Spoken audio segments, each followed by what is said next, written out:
السلام علیکم ورحمۃ اللہ وبرکاتہ۔ آج ہم سورہ نساء کی آیت نمبر 126 سے آگے پڑھیں گے۔ کل جو حضرت ابراہیم علیہ السلام کا تذکرہ ہم نے دیکھا تو اس سے جو بات واضح ہوتی ہے وہ یہ کہ جب تک دین میں حنیفیت نہ آئے، احسان کا درجہ حاصل کرنے کی کوشش نہ ہو، کوشش کرنی ہے وہ ہوگا، تو اس وقت تک اللہ تعالیٰ کی دوستی کا حق ادا نہیں ہوتا۔ یعنی اگر یہ عظیم مرتبہ حاصل کرنا چاہتا ہے کوئی شخص، تو اس کو پھر حضرت ابراہیم علیہ السلام ہی کو اپنا رہنما اور دیکھنا ہوگا، ان کے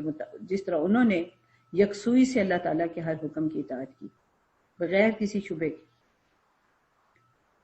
اور پھر ہمارے سامنے عملی لحاظ سے نبی صلی اللہ علیہ وسلم کا نمونہ موجود ہے۔ عمل کا کوئی ایسا راستہ نہیں ہے اور کوئی ایسا محاذ نہیں ہے جہاں پہ ہمیں ان سے رہنمائی نہ ملتی ہے۔ اس لیے ہمارے لیے تو اب معاملہ آسان ہو گیا ہے، بس نیت اگر ہماری ہے کہ ہم نے اللہ کے ساتھ دوستی لگانی ہے تو پھر کام کو اتنا مشکل نہیں رہ جاتا جبکہ نمونے سامنے موجود ہوں۔ اب ہم آگے چلتے ہیں۔ اعوذ باللہ من الشیطان الرجیم، بسم اللہ الرحمن الرحیم۔ وَيَسْتَفْتُونَكَ فِي النِّسَاءِ قُلِ اللَّهُ يُفْتِيكُمْ فِيهِنَّ وَمَا يُتْلَى عَلَيْكُمْ فِي الْكِتَابِ فِي يَتَامَى النِّسَاءِ اللَّاتِي لَا تُؤْتُونَهُنَّ مَا كُتِبَ لَهُنَّ وَتَرْغَبُونَ أَن تَنكِحُوهُنَّ وَالْمُسْتَضْعَفِينَ مِنَ الْوِلْدَانِ وَأَن تَقُومُوا لِلْيَتَامَى بِالْقِسْطِ وَمَا تَفْعَلُوا مِنْ خَيْرٍ فَإِنَّ اللَّهَ كَانَ بِهِ عَلِيمًا۔ آپ سے عورتوں کے بارے میں فتویٰ پوچھتے ہیں۔ فتویٰ کا مطلب ہوتا ہے کہ میدان عمل میں ہم کوئی کام کیسے کریں، رہنمائی، یعنی شرعی لحاظ سے، اللہ کے دین کے لحاظ سے۔ اب یعنی اسلام میں جب فتوے کی بات ہوگی تو اس کا مطلب یہ ہوگا کہ ہم یہ چاہتے ہیں کہ اللہ کے دین کے معاملے میں ہمیں رہنمائی ملے، اس میں رہنمائی ملے کہ ہم کوئی کام کیسے کریں۔ تو صحابہ کرام اس معاملے میں بہت ہی حساس تھے اور چھوٹی چھوٹی باتیں بھی آ کر پوچھا کرتے تھے اور اپنے احوال بتایا کرتے تھے، اور اس پر نبی صلی اللہ علیہ وسلم کی تصدیق یا جو بھی رہنمائی ہوتی اس کو قبول کرتے۔ تو یہاں پر عورتوں کے بارے میں، یعنی ابھی اس سورہ کے ابتدا میں زیادہ تذکرہ تو یہ معاشرت ہی کا رہا، گھروں کے احوال کا رہا، باہم تعلقات کا رہا۔ تو اس بارے میں مزید کوئی سوال درپیش آیا تو اس کے بارے میں نبی صلی اللہ علیہ وسلم سے پوچھا گیا، تو اللہ تعالیٰ اس کے بارے میں اب جواب دے رہے ہیں۔ قُلِ اللَّهُ يُفْتِيكُمْ فِيهِنَّ، اللہ تعالیٰ فتویٰ دیتے ہیں، یعنی اب یہ فتویٰ نبی صلی اللہ علیہ وسلم نہیں دے رہے بلکہ اللہ تعالیٰ دے رہے ہیں ان کے بارے میں، اور وہ یہ کہتے ہیں کہ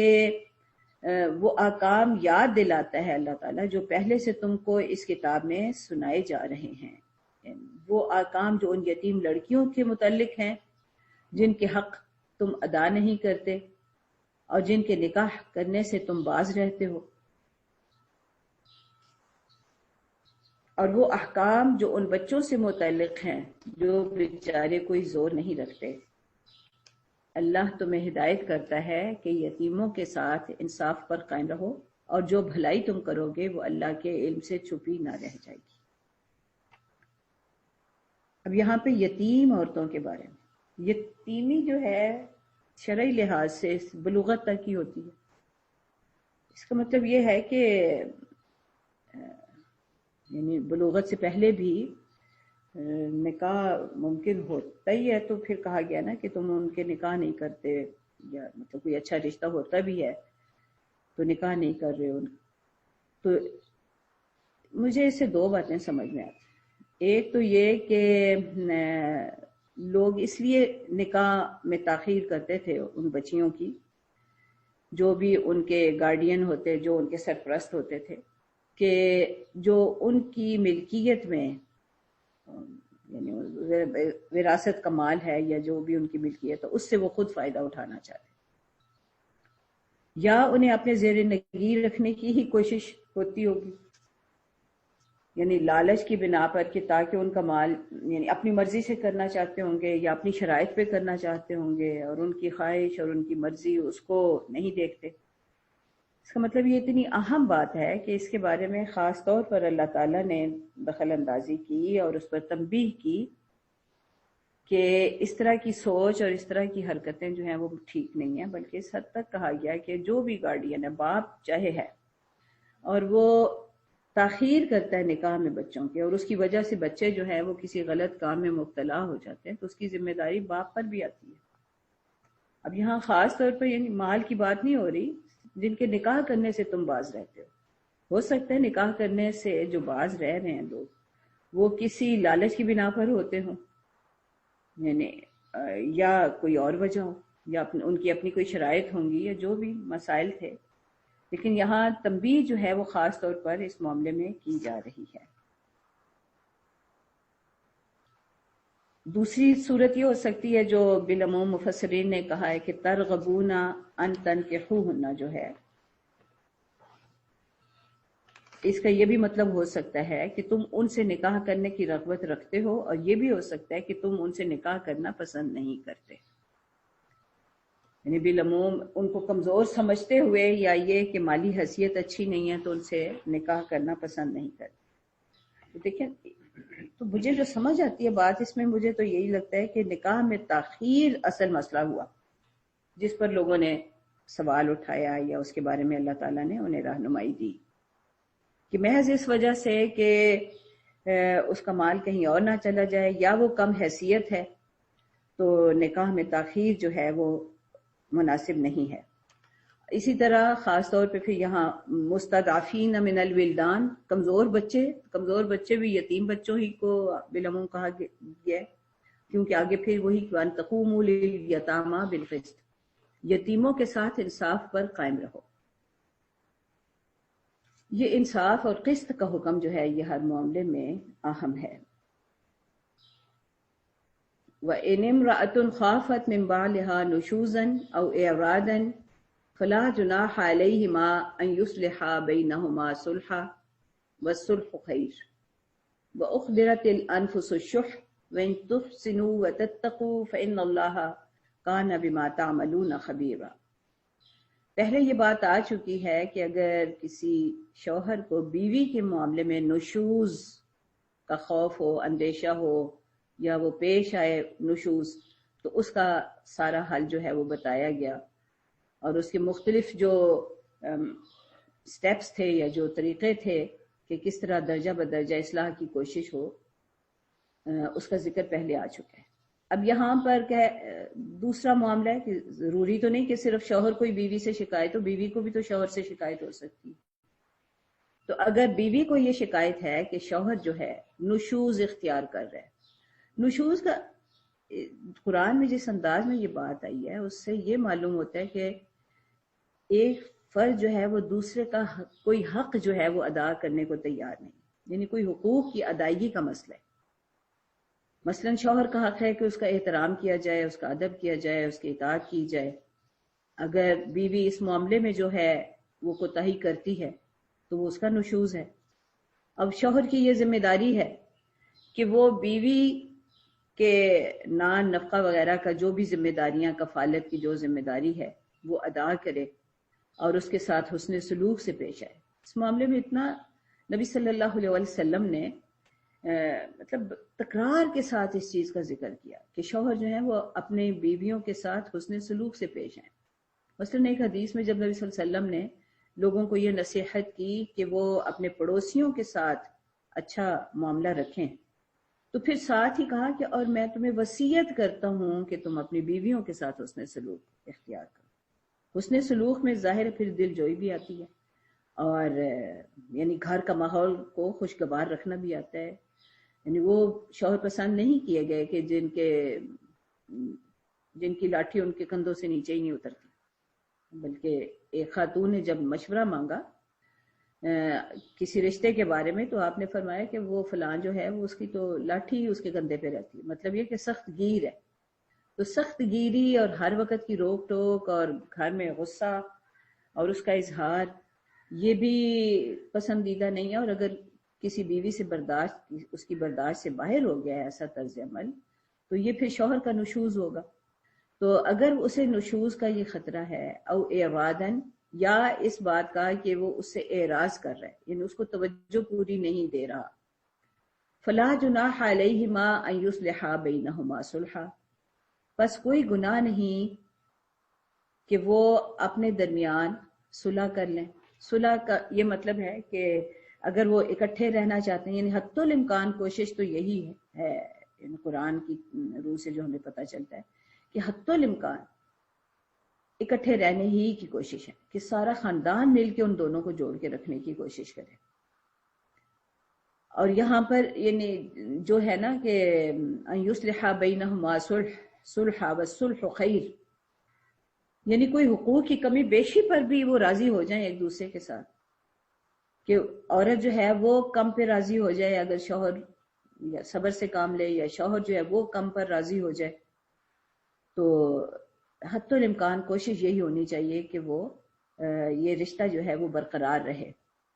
اس لیے کہ اس رشتے کی مضبوطی پر ہی معاشرے کی مضبوطی کا انحصار ہے۔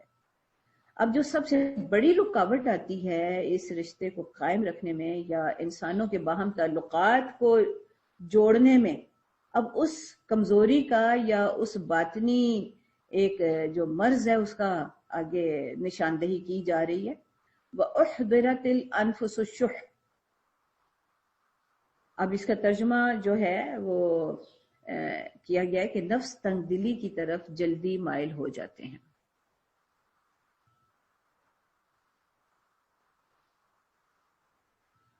اس کو کہیں ہرس بھی کہا گیا ہے، شح کو ہرس سے بھی کہا جاتا ہے کہ ہرس جو ہے وہ انہیں جلدی آ جاتی ہے، تنگ دلی۔ شح کا جو اگر آپ اس کو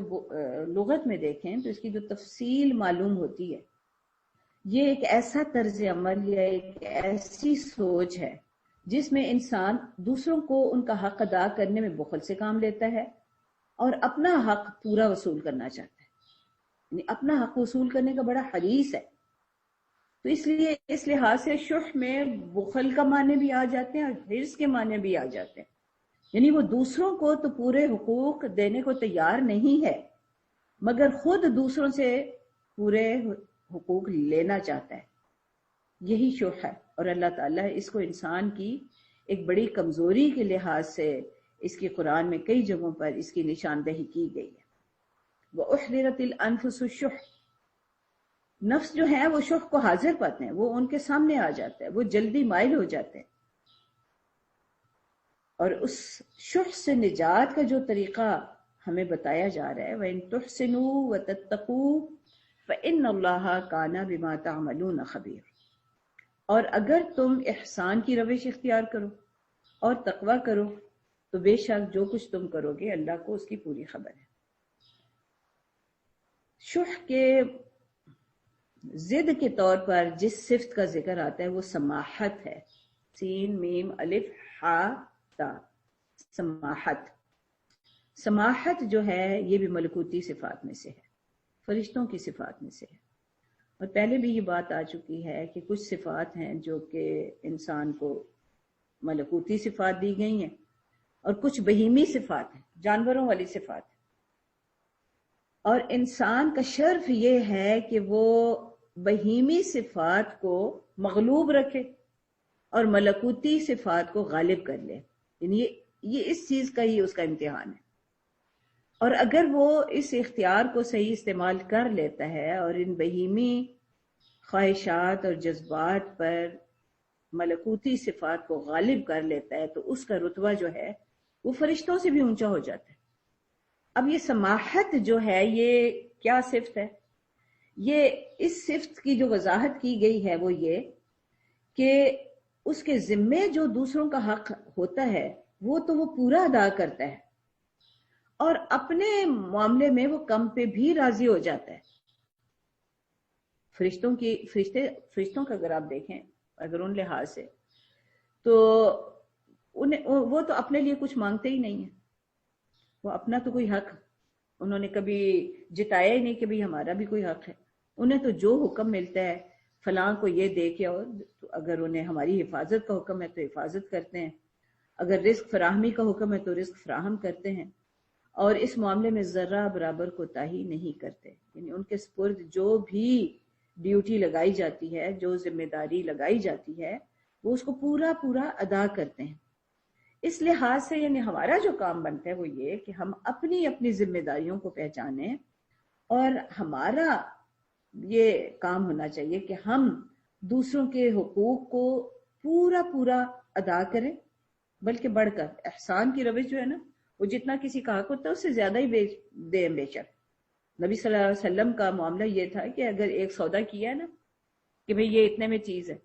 تو جب پیمنٹ کرتے تھے، ادائیگی کرتے تھے، تو کچھ اس سے زیادہ ہی دے دیتے تھے. اور اگر قرض بھی اسی طرح لیا ہے تو جب واپس کرتے تو کچھ تحفے بھی ساتھ دے دیتے ہیں. اور چونکہ یہ پہلے سے طے نہیں ہوتی تھی بات، تو اس لیے یہ سود میں تو نہیں آتا، لیکن یہ حسن سلوک میں بات آتی ہے.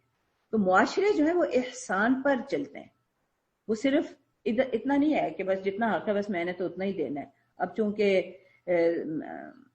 مطلب منیمم پہ نہیں رہتا یہاں پہ بندہ، یہاں پہ جتنی مقرر ہے، جتنا حق ہے، اس سے زیادہ ادائیگی کی فکر ہوتی ہے. تو یہی سماحت ہے. اور اپنے معاملے میں بندے کو کوئی فکر نہیں ہے کہ کوئی میرا حق ادا کر رہا ہے یا نہیں کر رہا، لیکن سارے جھگڑے جو ہیں نا وہ اسی پر ہی ہوتے ہیں، اور کہ شح آ جاتا ہے اور سماحت جو ہے وہ نظر انداز ہو جاتی ہے. یہ صرف جو ہے وہ نظر انداز ہو جاتی ہے، اور شح جو ہے وہ غالب آ جاتا ہے. شح کو آپ یوں سمجھے کہ یہ ایک بہیمی صفت ہے کہ ہر جانور اسے صرف اپنے پیٹ کی فکر ہے، مجھے کھانا مل جائے، اور مجھے یعنی جو اس کی ضرورت ہے وہ اسے اس کی پوری ہو جائے، اور اس سے اس بات کی کوئی فکر نہیں ہے کہ کسی دوسرے کو اس کی وجہ سے کیا معاملہ ہو رہا ہے، مل رہا ہے کچھ یا نہیں مل رہا، یا اس کو نقصان ہو رہا ہے. تو یہی شح ہے، اور اسی کو تنگ دلی بھی کہا گیا ہے، اسی کو بخل بھی کہا گیا ہے، اسی کو حرص بھی کہا گیا ہے. تو شح جو ہے ایک بڑا وسیع المانی لفظ ہے، اور ہمیں اس کے لیے دعا بھی کرنی چاہیے کہ اللہ تعالی ہمیں شح نفس سے بچائے، کہ یہ ایک بہت خطرناک مرض ہے جس کی وجہ سے تعلقات میں بگاڑ پیدا ہوتا ہے، اور پھر بات کہیں کی کہیں جا پہنچتی ہے. اس کے آگے چل کے پھر اللہ تعالیٰ فرماتے ہیں وَلَن تَسْتَطِيعُوا أَن تَعْدِلُوا بَيْنَ النِّسَاءِ وَلَوْ حَرَصْتُمْ فَلَا تَمِيلُوا كُلَّ الْمَيْلِ فَتَذَرُوهَا كَالْمُعَلَّقَةِ. یہ اس صورت میں ہے کہ جب کہ ایک شوہر کی ایک سے زائد بیویاں ہیں تو کہا جا رہا ہے کہ تمہاری جتنی بھی تم حرص رکھو اس بات کی کہ تم بیویوں کے درمیان عدل سے کام لو، تو اس کی استطاعت تم نہیں رکھ سکو گے. وَلَن تَسْتَطِيعُوا، تو یعنی تم کرنا چاہو بھی تو یہ ممکن نہیں ہوگا کہ ساری بیویاں ایک جیسی اچھی بھی لگیں، ان کے ساتھ ایک جیسی محبت بھی ہو. تو پھر تم اتنا تو کرو کہ فَلَا تَمِيلُوا كُلَّ الْمَيْلِ فَتَذَرُوهَا كَالْمُعَلَّقَةِ. تو قانون الہی کا منشا پورا کرنے کے لیے یہ بھی کافی ہے کہ ایک بیوی کی طرف اس طرح نہ جھک جاؤ کہ دوسری کو ادھر لٹکتا چھوڑ دو. وَإِن تُصْلِحُوا وَتَتَّقُوا فَإِنَّ اللَّهَ كَانَ غَفُورًا رَحِيمًا. اگر تم اپنا طرز عمل درست رکھو اور اللہ سے ڈرتے رہو تو پھر اللہ غفور الرحیم ہے. یعنی اپنی طرف سے پوری کوشش کرنی ہے کہ عدل رہے بیویوں کے درمیان. اس سلسلے میں جو مطلب ایک ظاہری امور ہوتے ہیں، ایک باطنی امور ہوتے ہیں. ظاہری امور میں تو برابری رکھیں. ظاہری امور میں نبی صلی اللہ علیہ وسلم نے جس طرح مثال قائم کی، وقت تمام ازواج کے درمیان برابر برابر تقسیم ہوتا تھا، اور خرچہ جو ہے یا جو کفالت ہے وہ بالکل یکساں ایک سٹیٹس رکھا سب ازواج کا، ایک جیسا خرچہ جو ہے وہ سب کو دیا جاتا تھا. یعنی وقت کی اور وسائل کی تقسیم یہ برابر ہو تو پھر جو باطنی امر ہے یعنی محبت اور دلی رجحان جو ہے وہ ایک الگ چیز ہے، لیکن دلی رجحان جیسا بھی ہو اس کو ظاہر پہ غالب نہیں آنا چاہیے. یعنی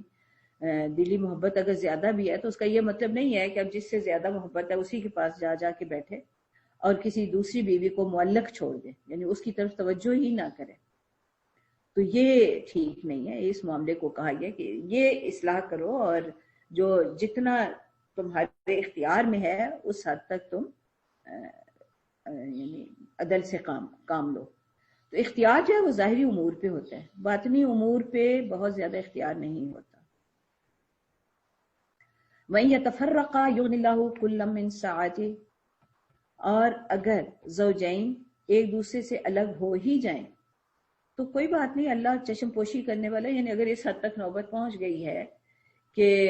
کوئی فریق بھی جو ہے وہ صبر سے کام لینے کو تیار نہیں ہے یا اپنے حق سے کم لینے کو تیار نہیں ہے، قناعت نہیں ہے، تو ٹھیک ہے، پھر علیحدگی اختیار کر لو. روز روز کی جو ایک دوسرے کے تلخی ہے اس سے بہتر ہے کہ پھر علیحدگی اختیار کر لی جائے. تو اگر ایسا ہوتا ہے تو اللہ تعالی بہت ہی وسعت والے ہیں. وہ اپنی وکان اللہ واسعا حکیمہ، تو اپنی وسیع قدرت سے ہر ایک کو دوسرے کی محتاجی سے بچا لیں گے. یعنی اگر واقعتاً لگتا ہے کہ بھئی جس طرح پہلے کہا ہے کہ اگر حدود اللہ جو ہیں وہ برقرار نہیں رہ پاتی، یعنی ایک دوسرے کے حق ادا کرنے کو تیار نہیں ہے، روٹھ کے بیٹھے ہوئے ہیں، ایک دوسرے کو دیکھنے کو تیار نہیں، تو اس سے پھر بہتر ہے کہ علیحدگی اختیار کر لی جائے. تو اگر نیک نیتی ہے تو اللہ تعالیٰ ضرور حالات بہتر کریں گے اور کوئی دوسرا راستہ دکھا دیں گے. وَلِلَّهِ مَا فِي السَّمَاوَاتِ وَمَا فِي الْأَرْضِ وَلَقَدْ وَصَّيْنَا الَّذِينَ أُوتُوا الْكِتَابَ مِنْ قَبْلِكُمْ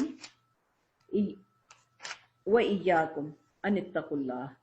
وَإِن تَكْفُرُوا فَإِنَّ لِلَّهِ مَا فِي السَّمَاوَاتِ وَمَا فِي الْأَرْضِ وَكَانَ اللَّهُ غَنِيًّا حَمِيدًا وَلِلَّهِ مَا فِي السَّمَاوَاتِ وَمَا فِي الْأَرْضِ وَكَفَى بِاللَّهِ وَكِيلًا إِن يَشَأْ يُذْهِبْكُمْ أَيُّهَا النَّاسُ وَيَأْتِ بِآخَرِينَ وَكَانَ اللَّهُ عَلَى ذَلِكَ قَدِيرًا. یہاں پر یہ ان دو آیات میں 3 دفعہ یہ یاد دہانی کرائی گئی ہے کہ آسمانوں اور زمین اور ان کی سب جو کچھ بھی ان میں ہے ان سب کا مالک اللہ ہے. پہلے تو صرف اتنی کہی نا بات، وَكَانَ اللَّهُ وَاسِعًا حَكِيمًا، اللہ کی وسعت پہ نظر رکھو. وہ ہر ایک کو اتنا دے سکتا ہے کہ اول سے آخر تک ہر مخلوق جو ہے وہ مانگنا شروع کرے اپنی خواہش کے مطابق اور اللہ دیتا چلا جائے. تو کہتے ہیں کہ اس کے خزانوں میں اتنی کمی بھی نہیں ہوتی جتنی کہ سمندر میں آپ انگلی ڈالیں اور اس کے ساتھ جو پانی لگ جائے تو سمندر میں جو کمی واقع ہوگی. تو وہ آسمانوں اور زمین کے مالک ہیں، ان کی رحمت، ان کے کرم اور ان پر نظر رکھو. ساری کمیاں وہ خود دور کرنے والے ہیں. تمہیں جو وصیت کی گئی ہے، یعنی یہ اس چیز کی وصیت اہل کتاب کو بھی کی گئی تھی اور تمہیں بھی کی جا رہی ہے، اور وہ یہ کہ تم اللہ کا تقویٰ کرو. تم بس اس کے ساتھ اپنا تعلق ٹھیک رکھو. تقویٰ کا یعنی تقویٰ اگر ہوگا تو اللہ تعالیٰ ضرور تمہارے لیے راستے نکالیں گے، آسانیاں دیں گے. ہاں البتہ اگر تم نہیں مانتے نہ مانو، وہ تو مالک ہے ساری چیزوں کا. وَقَانَ اللَّهُ غَنِيًّا حَمِيدًا، اسے تو تمہاری کوئی ضرورت نہیں. اللہ غنی بھی ہے اور حمید بھی ہے. غنی کا مطلب یہ ہوتا ہے کہ وہ ہستی جس کو کسی دوسرے کی مدد کی، معاونت کی ذرہ برابر ضرورت نہیں. اس لحاظ سے مخلوق میں کوئی ایسا نہیں ہے جو غنی ہو. غنی ہو ہی نہیں سکتا، ہم میں سے ہر ایک محتاج ہے.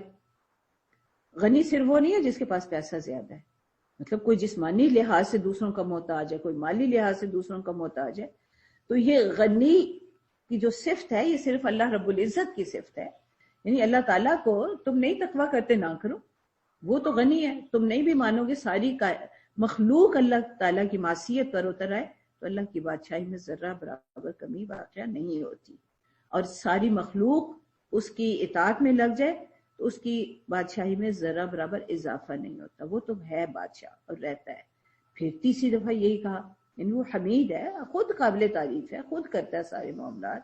وَلِلَّهِ پھر وَلِلَّهِ مَا فِي السَّمَاوَاتِ وَمَا فِي الْأَرْضِ وَكَفَى بِاللَّهِ وَكِيلًا. تو تمہیں ذرا سمجھ لینا چاہیے کہ وہ جو آسمانوں اور زمین کا اور جو کچھ اس میں ہے وہ ان سب کا جب مالک ہے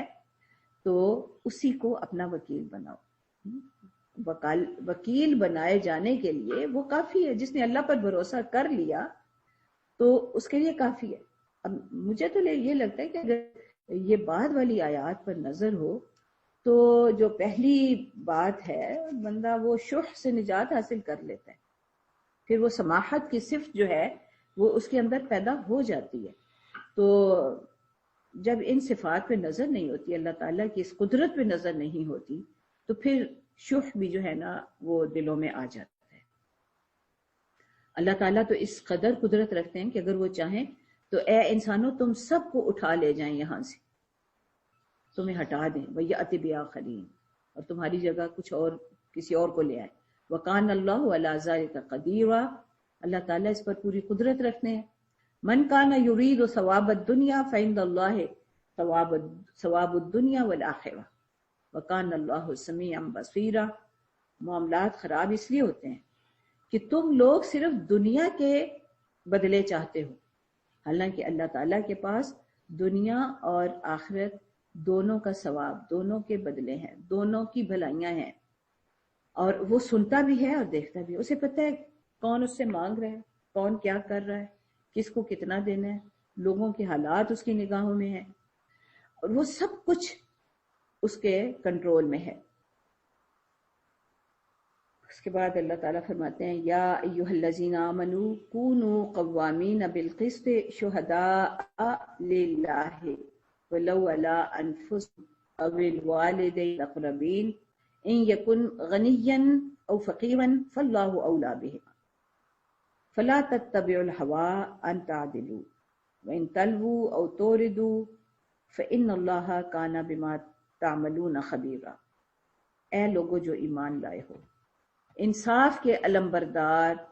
اور اللہ کے لیے گواہی دینے والے بنو، اگرچہ اس گواہی کی زد